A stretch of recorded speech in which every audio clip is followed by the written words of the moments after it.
Yes, so I'll just tell you like how this concept actually came.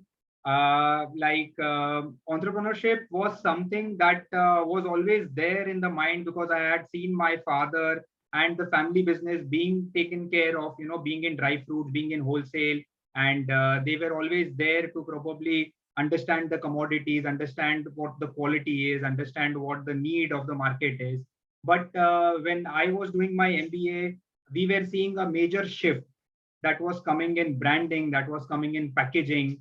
So that's where I thought, why don't I probably take this opportunity and, something that expertise that we have it in wholesale, why don't probably my sister is also from the one batch, probably later to our batch. So I and my sister, both we started together, of branding the dry fruits. So by branding is, where we started picking up particular qualities, we started bottling them, we started putting a brand name, we trademarked the brand, and we focused on probably setting up a chain of retail stores. So it was very nice to probably think it on a probably thought process stage, and thereby in the second year, like Rahul was there and there were other friends, like they were always there to probably whenever I had a suggestion or probably I had to probably improvise on something, I used to get instant feedback. So from there, it kickstart, and from one store, what I started probably in 2009 to right now, we have like 5 stores of our own, and we are also planning to expand it much further. So it's been a great journey. Yes, I'll just take you to probably why and how probably I wanted to start Arome is like after MBA you have a lot of options to probably pursue in your career. But then I thought, why don't I try and, kickstart something? There were a lot of challenges in terms of, kickstarting. In entrepreneurship, I can tell you that first year is often very challenging, but the moment you start probably building on that year and probably give it probably a year or two, it really helps then in the later stage of the life. When I started the business, it was more only into probably generic commodities, dry fruits getting packaged. But if you have that learning mindset and entrepreneurship, you need to have that mindset. You need to be open to probably adapt to changes, adapt to environmental changes, adapt to probably what the society is accepting. So we saw a lot of changes being introduced, and we introduced concepts like flavored nuts. So different commodities, that were very generic, like in almonds, you only have almonds or salted almonds. But we went one step ahead and we started products like honey caramel almonds, and we started product like peri peri almonds and Caribbean chili almonds. So all this new innovation and experimentation, we tried and do it. We did it because we wanted to keep on changing and keep on moving. We wanted to be ready to adapt to changes, and we always wanted to grow in a particular manner. It was very important to move in that direction. Okay, Yes. so that's very interesting. So if I can probably say that you are kind of a second generation entrepreneur in the family, so you have not only taken forward the legacy of the family business, but have also given it a completely new sense of direction with getting into branded products and packaging. So can you elaborate on what really was the thought process of getting into something like branded and flavored dry fruits, which was still a very nascent industry in the country? So it came from a very basic idea I will tell you about. Often, since we were into wholesale of dry fruits, we used to often walk to different retail stores, and we used to often see them package the products. The packaging we found was not up to the mark. Like still, people be living in probably 2010 were still using their bare hands to probably touch the commodities, put the products in a plastic bag, seal it in front of the customers, and we somehow felt that dry fruits are not something that is a very cheap commodity. Those were dry fruits are a premium commodity. Those are priced at around 800 to 1000 rupees a kg. Still, the manner in which they were packed was not something that was that we were finding it to be a little difficult. We saw an opportunity there, an opportunity to probably establish a factory, an opportunity to probably package it, brand it. So often this going to the retail store, seeing this culture of packing dry fruits in front of the customers, made us probably aware that, there is an opportunity to get into something known as branded dry fruits, because in the market there is nobody currently.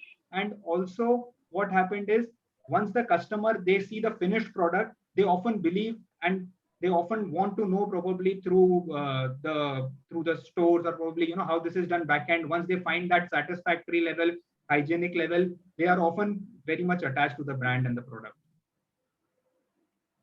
Okay, interesting. So you have helped transit the family business from wholesale to retail, which is more front end, and not just retail, but also into branded products. So what was the kind of a mindset and the family support system that came in? Was there any opposition to the business idea of why you want to, change the core business that the family was into?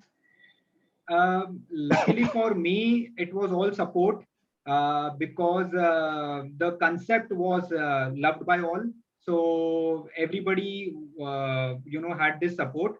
Though the opposition, or probably the kind of hindrances that came in, is, that comes after you start doing the business, and the first or the second year becomes a very difficult period in terms of you and the customers to probably accept you in the market. So that is where you have a mixed thought on probably, am I doing the right thing? Am I not doing the right thing? Is this the right way to move forward? There is a career in hand. There are peers who are probably started getting jobs and they are earning well. So these kind of small things, right now they look small, that time they were probably big. So these kind of things, they do come in between. But I believe that if you have a mindset and if you have a passion towards something, you can always go ahead and achieve, if you achieve something in life, and you can always be a successful entrepreneur.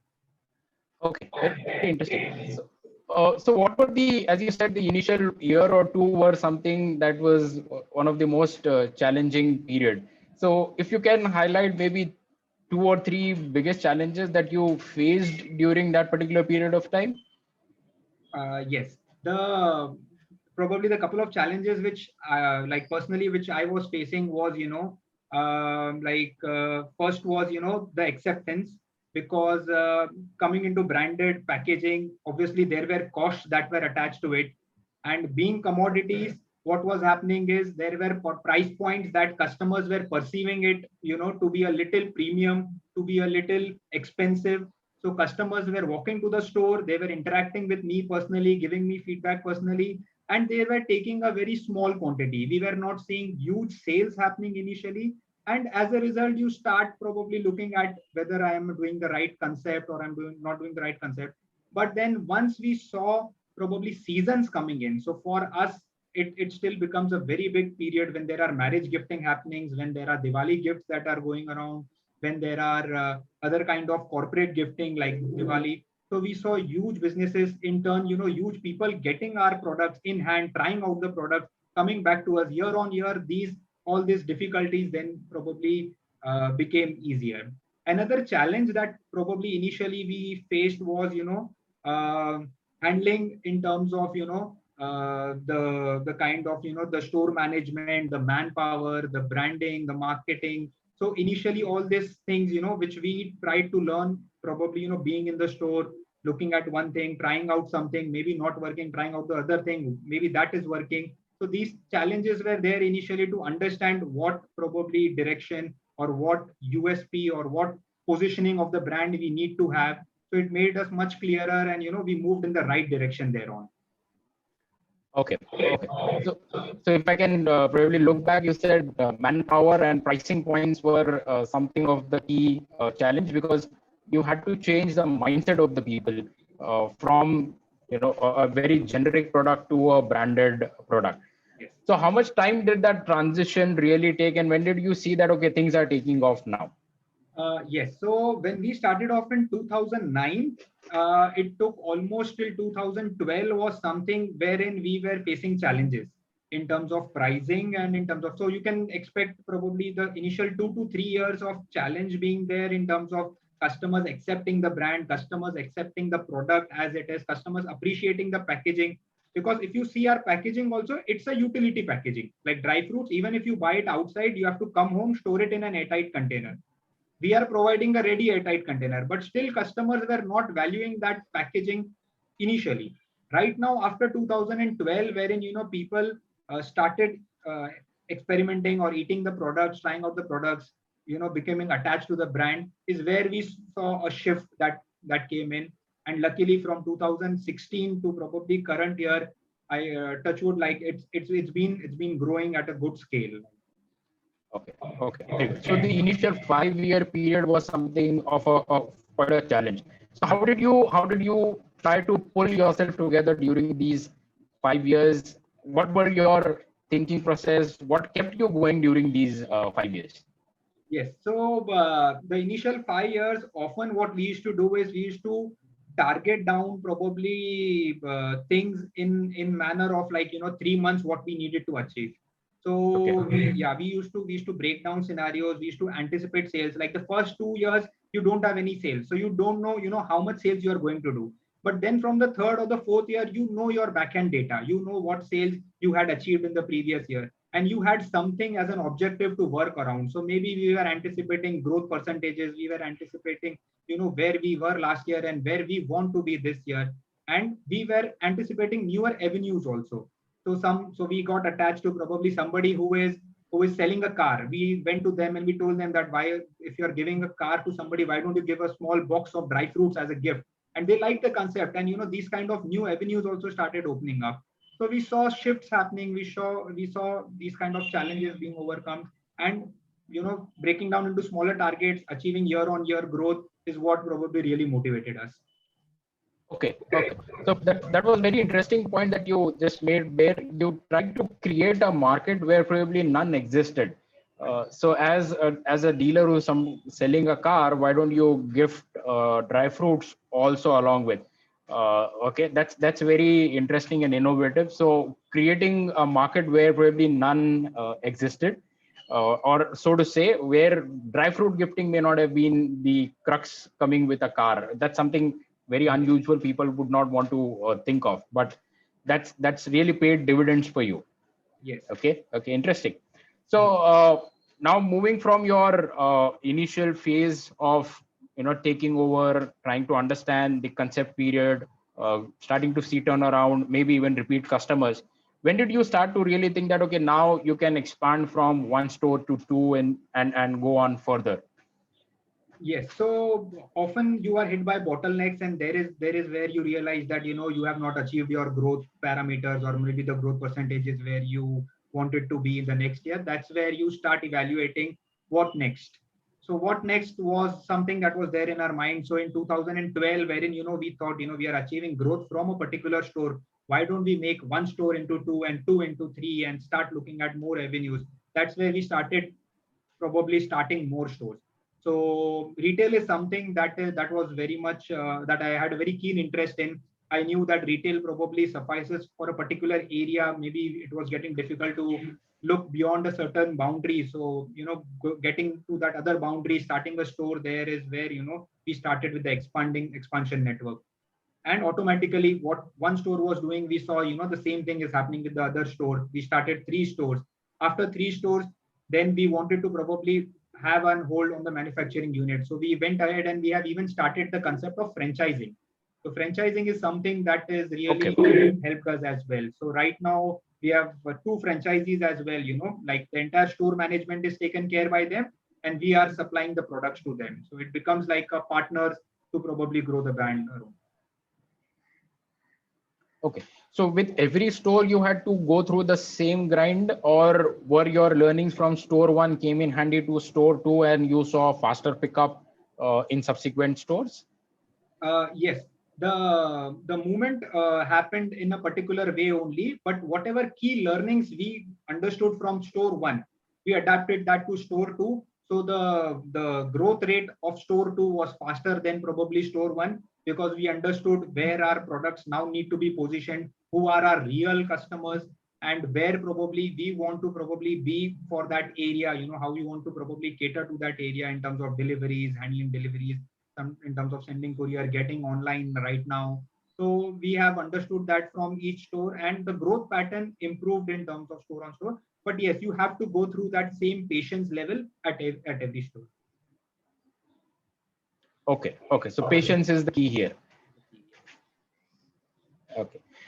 So between 2009 and 2021, in a span of over a decade, how do you see branded products per se, more specifically dry fruits and other food products, the industry changing, and what you think have been the most significant change, and how are you trying to keep up with that change? Yes, so we have seen a great shift to what probably when we started in 2010. Right now, we have seen brands, even to generic commodities, that have really come up and are doing really well. How probably customers right now is how probably customers are getting busy in their own hectic life, and they want brands to probably carry on their responsibilities. So that is where customers are probably moving online. They just want to know that I am getting this particular grade from a particular brand and I am satisfied with this. So the brand has a greater responsibility in terms of fulfilling those standardization level in terms of supplying generic or maybe other products to the customers. So the brand is definitely, brand values are increasing. People are getting more brand conscious. People are getting more brand attached. And as a result, right now, like just to give you an example, we have so many customers at the store who are so attached to the brand that they even do not they do not select the products by themselves.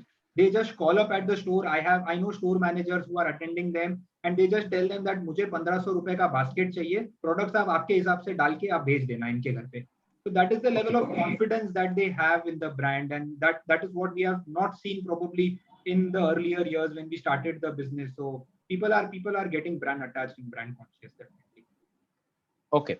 So with expectations from brands becoming more and more with each passing day, people trying to relate to a brand, and again having these retail stores, and unlike a normal traditional dry fruit store where we would come in and it could be a generic store where you would have typically those big glass bottles of stored dry fruits, and that has changed into a complete store which is very modern, which is very chic, where the focus is also more on serving the customer and building upon that experience once they walk in.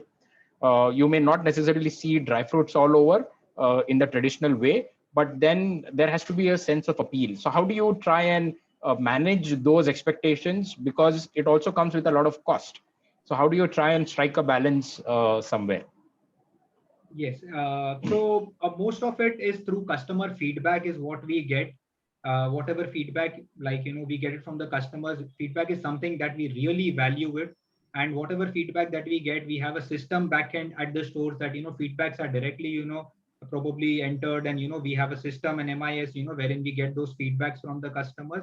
And there are costs, there are probably a lot of time and probably process management in terms of having a packaging setup and changing the entire branding, changing the entire the look and the feel of the store, because that is where customers, that is your first impression. It comes with a cost, definitely, but I feel that it has a lot of value. So though it comes with a cost, right now customers, they value this cost, they value the process, they value the entire structuring that the store and the brand is doing it, and they often give returns in terms of the positive feedbacks and the sales that they are able to give it to the stores. So there is a lot of acceptance that happens. Okay, good to hear that. Yeah. Can we take a quick poll here? If you can just allow me a minute. Yes. Right. Okay. So all students get ready. Here comes in a poll. Our speaker for the day started his business immediately while he was still studying, and after completing his MBA, he went into it full-fledged. How many of you are looking to start your business immediately after completing your MBA or during your MBA? So you can see a quick online poll up here. Put in your answers here. Come on, guys, come on, hurry up. Okay, so for now, I see a lot of answers happening for within 3 to 5 years. As we see more polls coming in, I'll publish these results. 10 cents more. Come on, guys.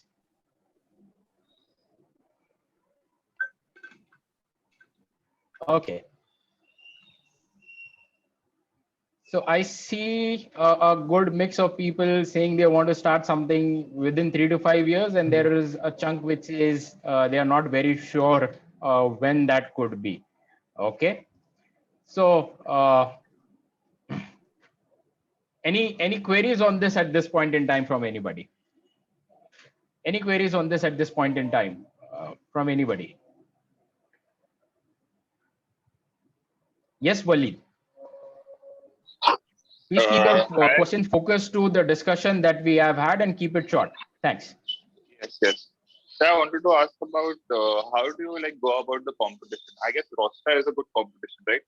In the same segment. So like when we learned Porter's Five Forces and all of that, so we learned that competition is also a key factor, you know. So while pricing and all of that, when you had said, how are the due to competition, how did you overcome that? You know, we should be different from them, and how you were different, Tessa, if we could answer. So I can't see. Am I audible? Yes, yes. Yeah. Your question is regarding competition. How do you probably assess competition and you have your pricing and other structures, right? Yeah. Like when new entrant comes in, you know, it is difficult for them to be more, you know, in the market. You have to eat somebody else's chunk. So how do you cross that phase? Yes, so competition is something that you always need to assess. Like currently also every year, right from the time we have started, we always have our competitors pricing, probably, you know, what products they are selling, everything in hand before we devise our pricing strategy. So that is very important in terms of understanding, you know, where your customers are going to come and question you. I mean, there is no right or wrong. If you have your pricing probably higher than your competitors, you should have your reasons to validate it. If you have your reasons and customers are ready to accept that, you will be probably fruitful.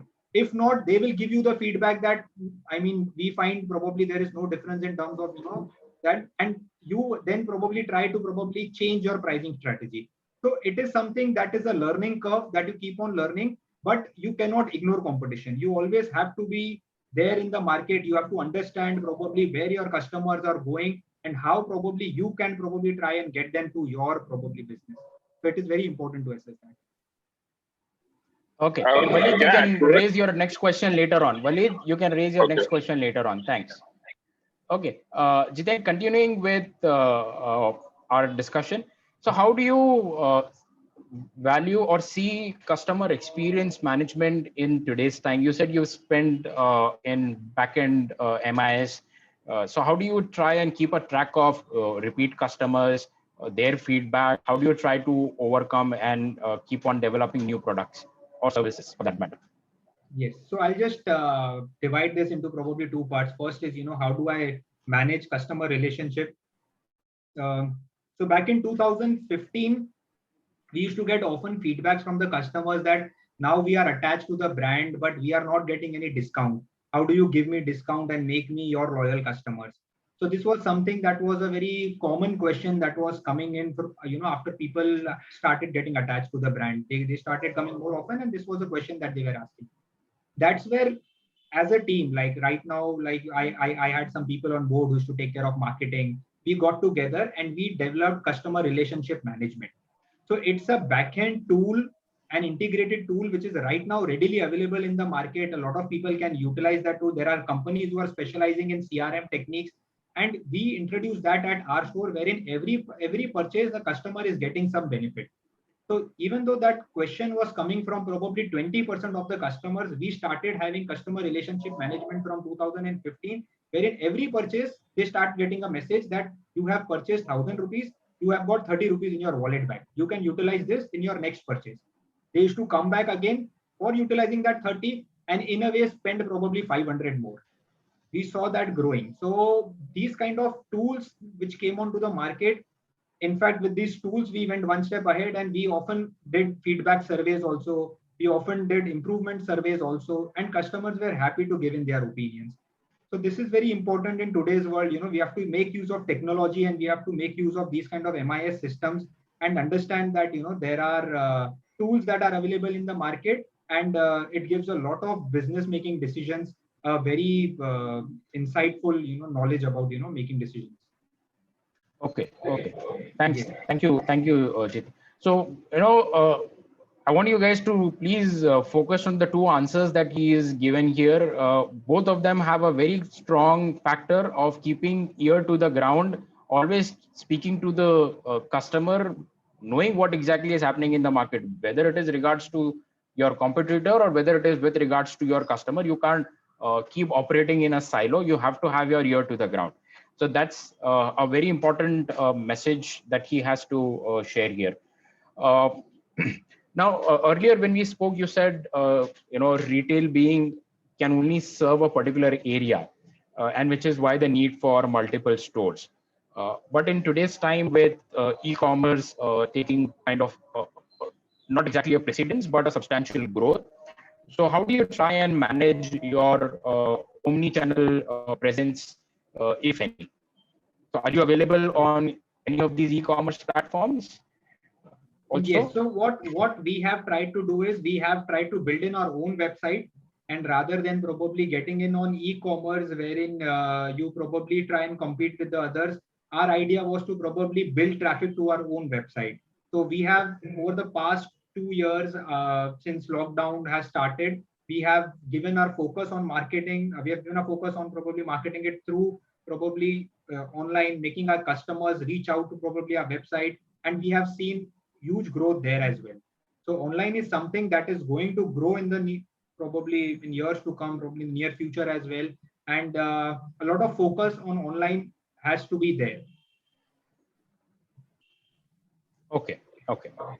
Uh, so that brings me to my next question, since you also highlighted about the pandemic here. So how has the business environment and your own business undergone a change because of COVID? And do you see a positive uptick because people are more probably wanting to build up on their immunity and so eating more dry fruits or healthy foods? So was your business affected positively? Yes. So initially, after the lockdown, the first 2 3 months, everybody was totally unaware about what the scenario is going to be. But wherein we got to know more about COVID, and how probably each one's immunity can probably help to probably be healthy. So we saw a huge demand of dry fruits coming up. But being retail, still people were skeptical to probably step out of their houses, probably not come to the store. That is where we had newer avenues in terms of Be Fast being there, and customers used to book their own deliveries. Just person used to come take it from the store, so deliveries were happening more. But there was a huge demand in terms of growth of there was a huge demand for dry fruits, and in a way we saw a lot of people consuming more dry fruits, and focusing on their health, which was not probably there earlier. Earlier, we used to see a lot of gifting happening. So gifting was something that we saw getting a lot of focus on. You go to somebody's house, you take a gift. So that is where we saw a lot of movement. But since 2020, we have seen a lot of personal consumptions of dry fruit. A personal we have seen through social media, through Instagram and Facebook, we have seen a lot of people focusing on eating raw dry fruits in the morning, and eating figs and walnuts, which are really good to have. So we have seen a lot of demand of these products. Okay, okay. So interestingly, you happen to be in a business which is impacted positively because of COVID. Okay, okay. And do you see any of these trends and behavioral patterns being long lasting, or this could be just another transitionary phase and things revert to where they were? I look at it as to be long lasting, because once probably somebody is focusing on health, it is very difficult to probably then go back to the earlier lifestyle. I feel you see a lot of positive changes that happen to your body if you start eating healthy, if you start doing exercises, and if you are fit, and if you are probably giving time to your body as well as your mind, in terms of practicing any yoga. So you see a lot of positive changes happening in your body. So in a way, I feel for customers and for people who have started adapting positive changes, they will probably want to have it probably a longer long term effect, and they would want to continue this lifestyle. Okay. Okay. So you expect this trend to of healthy eating to at least continue for some time in the near future. Yes, definitely. Okay. Okay. So that bodes well for the business. Yes. Right.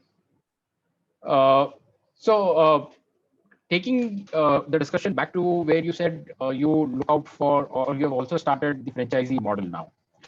So what exactly do you look out for in a franchisee partner when you onboard them, and how do you try and manage their expectations vis-a-vis your, and making sure that nowhere the brand or the product is compromised or is not displayed in a way that you would not want to. So how do you ensure some of those things? Yes, so franchisee was something that after probably getting into the business, we thought we could take care of the brand more probably from a company point of view, but the store operations could be taken care by our partner. That's where after developing a franchisee model, we have developed a franchising manual. The manual is a book that has Okay. all the operation procedures, of carrying out probably, of handling the products, of storing the product, of ensuring, how the products are probably packaged in a particular way, of ensuring that if some products are probably coming to near expiry, they are dealt with at top priority and, returned back to the master company, and all these things we have put it down in a book. So we are taking care in terms of standardizing and probably ensuring that the procedures that are involved in handling the products are maintained from the company level. There are strict control measures.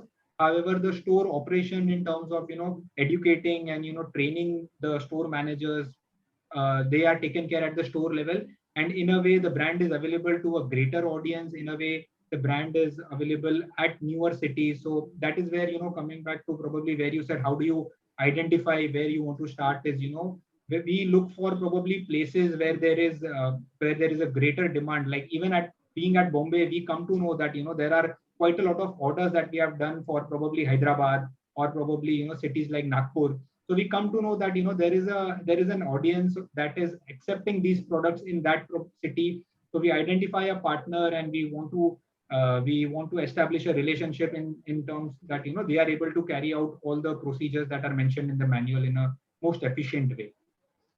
Okay, so that was a very important aspect here, where you said you've created a manual so that there is no chance of a miscommunication or lack of a communication, and everything is explained as it should be. So that's another important aspect when people look forward to either being somebody's franchisee or giving out a franchisee to somebody. How you can probably try and streamline and get everybody on a common page.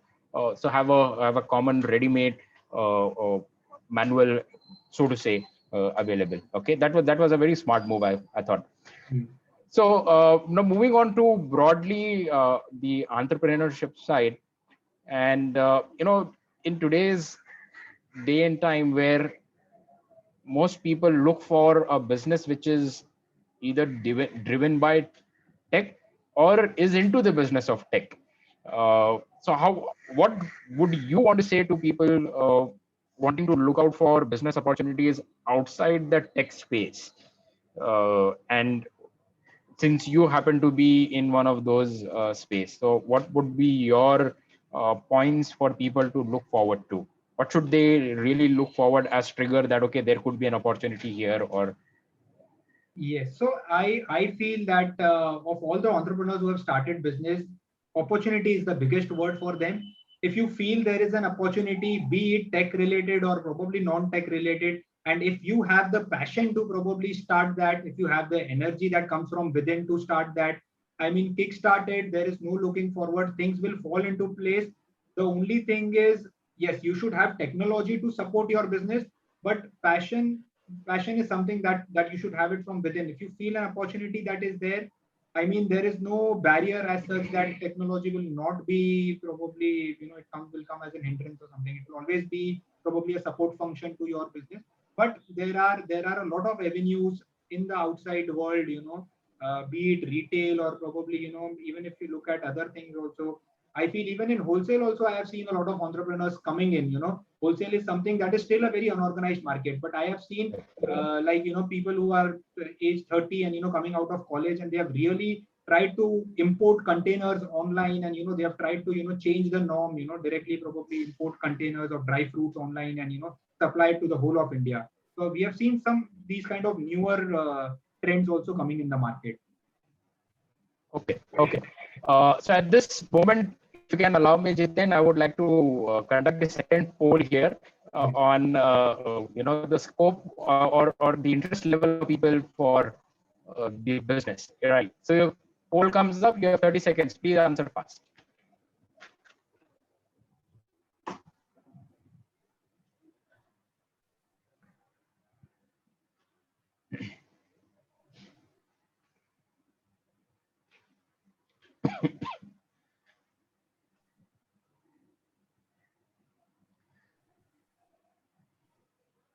Okay, 10 seconds to go, guys. Come on.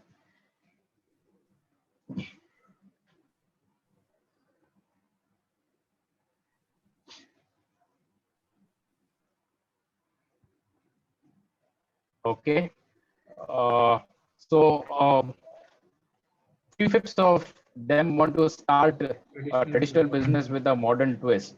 I guess your conversation here has had a substantial impact on them, or right, that okay, there is scope for business beyond tech, and of course you can leverage tech in today's space.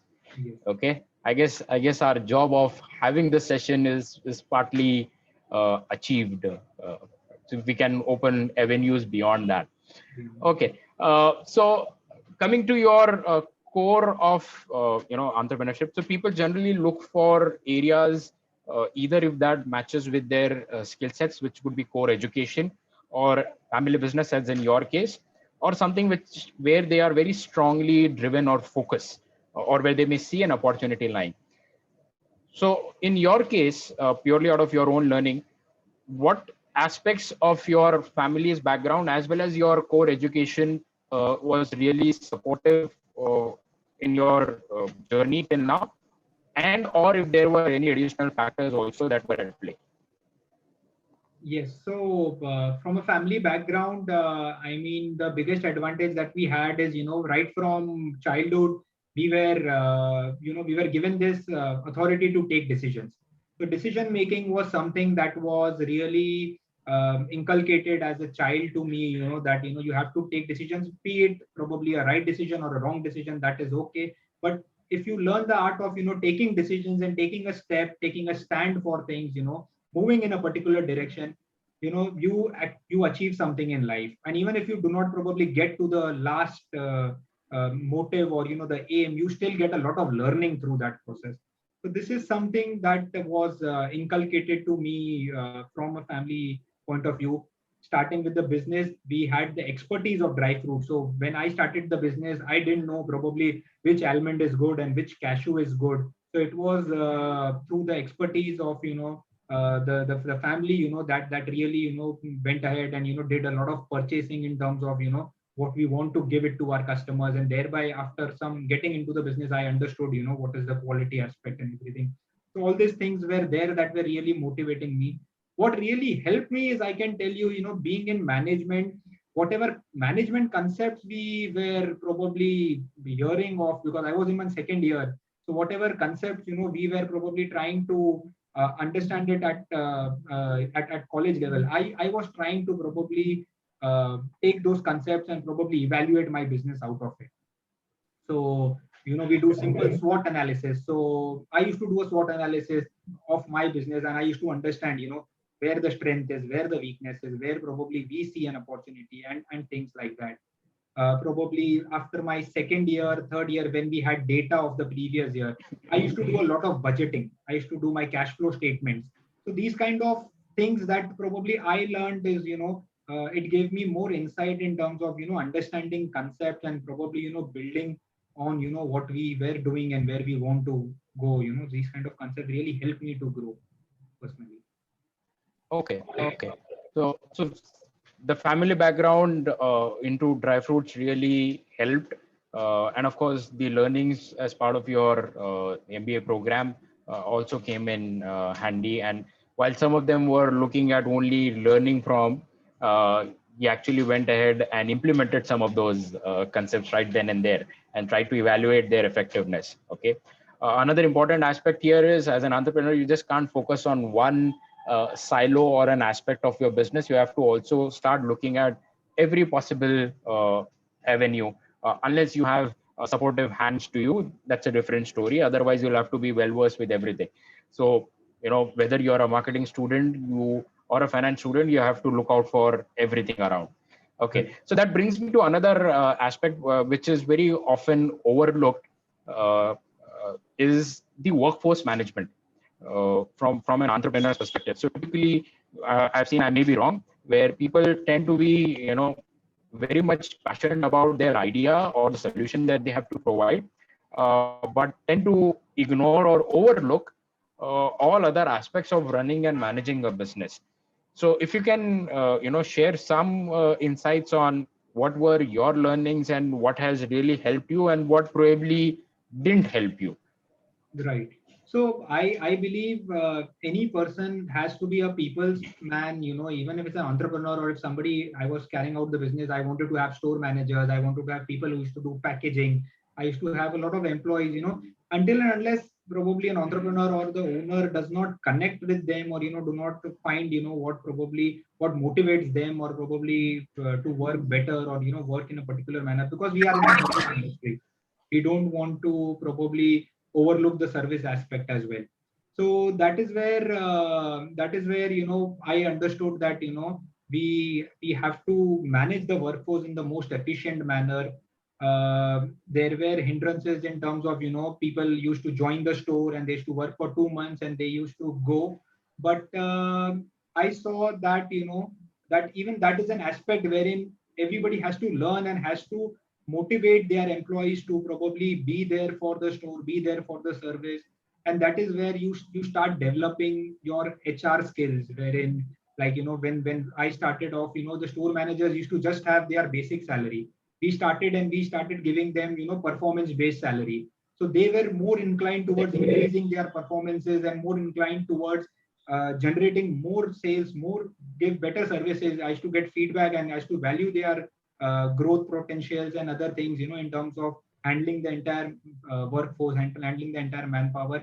And in a way, you learn all these things, and you understand, that once the customers are happy, your employees are happy, everybody is happy, you then become a very nicely run, successful entrepreneur. Okay, so changing the if I say the honorarium model completely from only a fixed salary to performance incentives coming in, probably kept the morale of the employees higher. Okay, okay. Now moving on to the regulation side, since you happen to be in the food business, not necessarily a food per se from what we perceive, but then there are regulations from the FDA. I'm not sure how many of them are applicable in your case, but then whether it is handling, whether it is packaging food, whether it is distributing them, and as you pointed out in the discussion earlier, that if something is nearing an expiry date or is going off its natural taste and what do you say, quality, then how do you try and maintain that? So if you can elaborate the challenges with regards to the FDA around, or Yes. the regulatory body, whatever that may be. Yes. So in terms of regulations, we are governed by actually 3 regulatory authorities. One is, since we have a retail store, so there is naturally the BMC who takes care of our store functionality in terms of, whatever garbage and other things, we need to manage it at the store level. So we are complying with all that. So BMC is something that takes care of the store, like be it any store, not only a food store, any other store also. Right. It will come into picture. For us, the second authority that is that really comes and checks us is the weights and measures authority. So it is the weight and measurement act that is there. So since we are into commodities and we sell everything, even though that is pre-packed, we put a weight to it. So if something is 500 grams, it has to be 500 grams. So there has to be certain label declarations and other declarations that are there to probably put it on the label. Like we do a lot of flavors, so in case even the flavors, what all is there. some people may be allergic to it. So you have to mention everything, and there is an authority who comes and who checks and who exercises control in terms of everything is maintained in a particular way. The third is the earlier it was the FDA, but now everything has come under the FSSAI Act, Food Safety Standard Authority of India. So that is where it has its own manufacturing compliances. They come, they check the warehouse where the products are made, and they want an entire blueprint of the layout. They come and they inspect the facilities as well. So they have their own protocols in terms of how we should handle. So for every food manufacturing process, there has to be somebody who is a food technologist being there at the manufacturing process, which is very important. So a special person who is dealing in food, something like that. So with these regulations, things have become better in terms of handling, because right now then we have automatically put those persons in place and control measures are being applied. Coming back to probably when products get to expiry and probably handling things like there are probably quality changes, and there are sometimes these products that are deteriorated. So how do we handle that? So again, like we have a franchisee manual, we have a store operating manual as well. We have audits at the store. So every month, one day, there is a particular date on which we have an audit. So when there is an audit, there is a person from the factory who keeps on visiting each store and does personal inspection, as well as inspection of the dates and inspection of the quality of all the product. And in a way, on that date, every product that is not as per the standard operating procedure, of keeping it on the shelf, if it is not there, it is given back to the factory for probably whatever reason that is. So the factory takes care of it then. So these kind of operating and audit checks have been put in place to ensure that we are achieving quality levels at all levels. Okay. So there are three main bodies that you have to be complying with, starting with FSSAI to BMC for waste disposal and so on. Okay. One last question from my end before we throw it open to the audience. And if there was one thing that you think you could have done differently when you started or through your journey, when you look back for a decade now, what could that be, if any? You mean in regards to the business, or? In regards to your business. One thing probably. It could be anything. It could be a missed opportunity. Yeah. No, one thing probably which I feel probably there could have been, probably I could have been more interested in, that was probably focusing online much than probably the retail scenario, because we were seeing growth coming in online. But what happened was, the focus was so much on retail and gifting, and then we were so much occupied in, the growth that was happening at the store, that I feel it's still not a missed opportunity. It's still an opportunity, but it's something that we want to probably focus now and probably, develop a methodology in which, customers at the click of their mobile could probably get the products that we sell, at their doorstep. Something that is where, I want to really focus right now. Okay. Interesting. So we see more of Arome now moving digital as well, right? Okay. All right. So we'll leave the floor open to the audience. Any questions, please raise your hands. And when you are asking your question, please switch on your video and introduce yourself first. Yeah. Please raise your hand before you ask the questions. Yeah. I'd seen some hands going up when Waleed had raised a question. Rizwan was one name that I remember. Yes, Zarik. Hi Jiten, this is Zarik here. I wanted to ask you about the digital implications you've done over the years in your business. Like currently you have a website and you might be having a complete software solution to take care of everything. But what was the first step and how did you start making it to a total digital business of yours? Yes. So when we started it not probably selling it through e-commerce. It was more informative is what we started with the website. So it was just about, making other corporates and other hotels aware about what we are. So that is where we started with a simple website, making them aware about the products that we have, about the different SKUs that we carry, about the processes that we have in our factory. But then we saw a demand that is coming to probably moving online. That's where we changed our website from a normal website to an e-commerce website. So when we started that, we had somebody on board. Like technically I may not know, what that is, but we went ahead with them and we give them the instructions, how we wanted to probably start selling through our stores, and we developed our website. We still have our website, arun.in is where you can still go ahead and purchase online.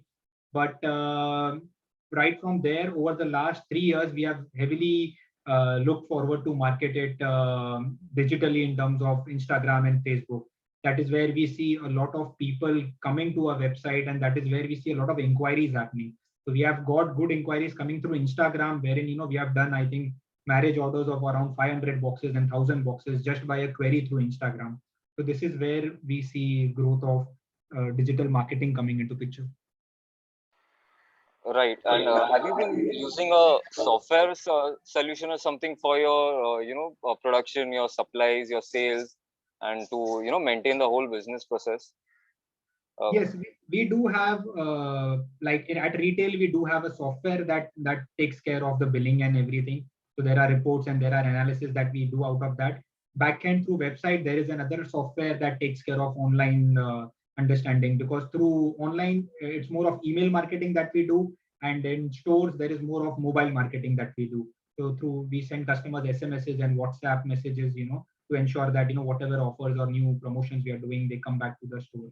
So we have definitely, right from 2010 when I started, I have been very keen to probably get technology as a leverage to probably help my business.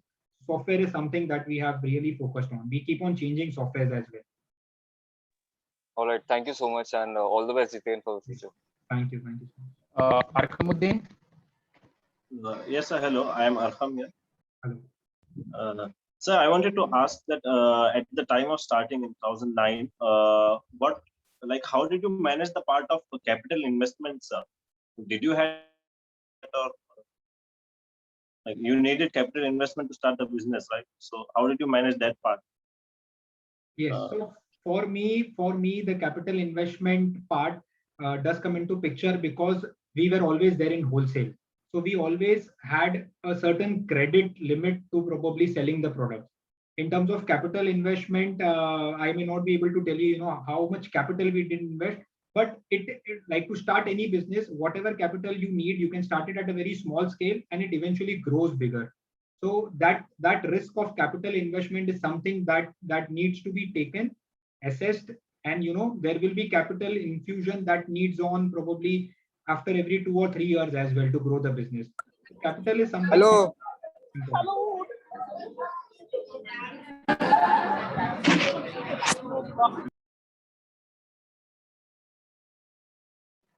Sorry for that.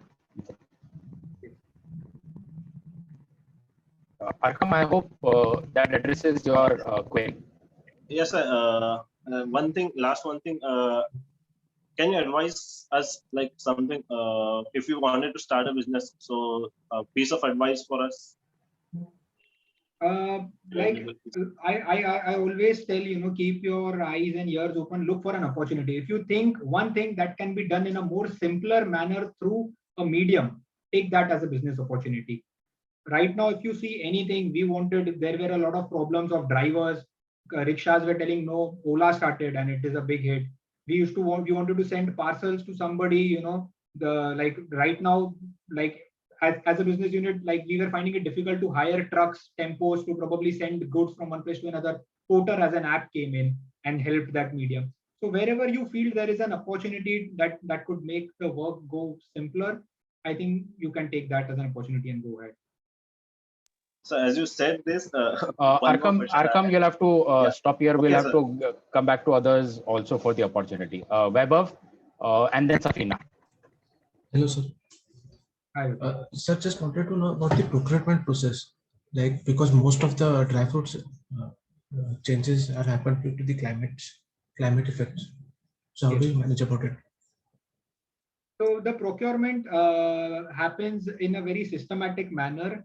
The storage, there are storage and other things that we do. We are always been people who have been into dry fruits, so we know when is the fresh crop coming, when is probably the crop that is the end season crop. So we do our procurement management in terms of, right now we have numbers as well. So we know that in a particular year, we are able to sell 30,000 kgs of almonds. So we make sure that at least 80% of those is procured as a fresh crop. So we procure that and we store it in the cold storages in properly sealed conditions also that we have mentioned in the manuals. So everything right now we have it, because based on the experience that we carry back end, we procure it in a particular manner. Thank you. Safina? Thank you, sir. Sir, how did you manage your investments? I mean, your financing. You. Hello. Hello, can you hear me? Yes, I can hear you now.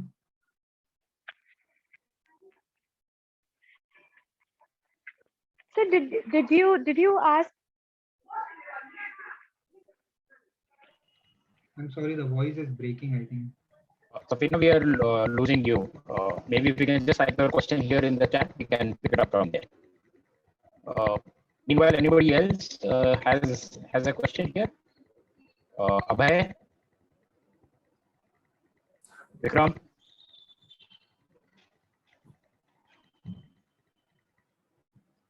Yes, Mohammed.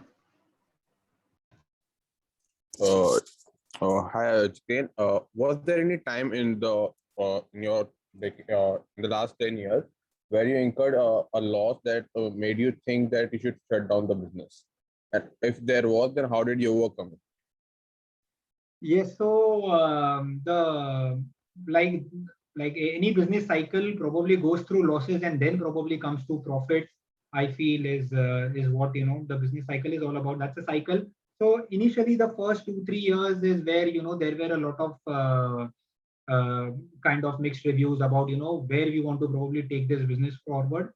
But like I said in my earlier speech also, like patience is the key. I mean, don't look at losses. If you have the passion, if you have the commitment towards it, these losses will eventually turn into profits. So initially, first 2-3 years in any enterprise is very challenging. I mean, you need to have that patience and you need to probably take, step on step and grow from there on. Thank you so much. Thank you. Okay. So, Jiten, Yes. any final parting words that you would want to leave these freshers, because most of them here are freshers, do not have a prior work experience as well. So anything that you would want them to focus on? So, see, something that probably as a motivating factor is where, probably I want to probably pass it on to all you guys is, there are these 5 steps I want you to always keep it in your mind. It's very easy and, it's something an entrepreneur always, probably goes through these 5 steps. First is the idea. If you have any idea, I mean, it is very important that, you be passionate about that idea and you take this idea probably to the next level. A lot of people will feel that, ye idea to meri thi, but ye idea koi aur aage leke chala gaya. So if you have the idea, just take it to your next level. Just be passionate about it. Second is, don't worry about investment. Investment is something jo karna padta hai. You will have to investment. Facebook as a company, started in a very, very small room that was there. So as a company, it started from there and we know now where it is. So investment, yes, it will often you will feel that investment karna is difficult, investment lana is difficult. But if you have the idea, if you can get on the investment, automatically business will start probably getting, business will get going. Manpower is very important. That's my third point. You have to understand that, you have to have people who are managing the business. Often you may feel that मैं अकेला कर लूंगा, but no, that is not the thing. You have to get all the people who are there in your company to understand what your passion is, what your belief is. That is where you will take your company to the next level. Most important is the fourth point, that is the execution. A lot of people have first 3 points, ये हो जाता है, people भी hire कर लिए. Now the time is कि अभी उसको execute कैसे करना है. This is where you need to probably find the right skills, the right manner. You will have a lot of learnings in this stage. You may probably fall sometime, you may probably get, but trust me, once you understand the execution, you can take the business to beyond limits. I mean, there are no limits that you can think of. the last point, often after the business is successful, there is this point of corporate governance, which is very important. You may feel that the business is so good that you may be inclined towards going it the wrong way. It is very important to remember that corporate governance, if you're doing the business, you have to always understand that once the business grows, there is no limit to it, but you have to have ethics, you have to have governance in your business in terms of taking your business in the right manner. These are 5 points that I thought I should always share it with you. Thank you so much. In fact, the final one was the most important aspect here. Thanks for highlighting that, because while people talk about growing and expanding and doing whatnot, but then trying to maintain that sanity is very important. Point, yes.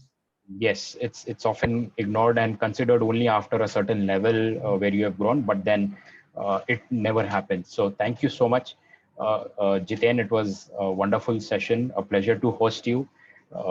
Thank you once again for accepting the offer, and I hope to see you soon along with Rahul and others, right? And we extend all our best wishes to Arome and Vakut family, and we hope to see many more retail chains and presence across all e-commerce for Arome and all allied brands. Thank you so much once again. Can we have a big round of applause for Jiten for sparing his time on a Saturday weekend? Thank you. Thank you so much, Umar. Thank you. Give my regards to everybody at the college and especially to KK sir. Thank you so much. I'll do that. Thank you.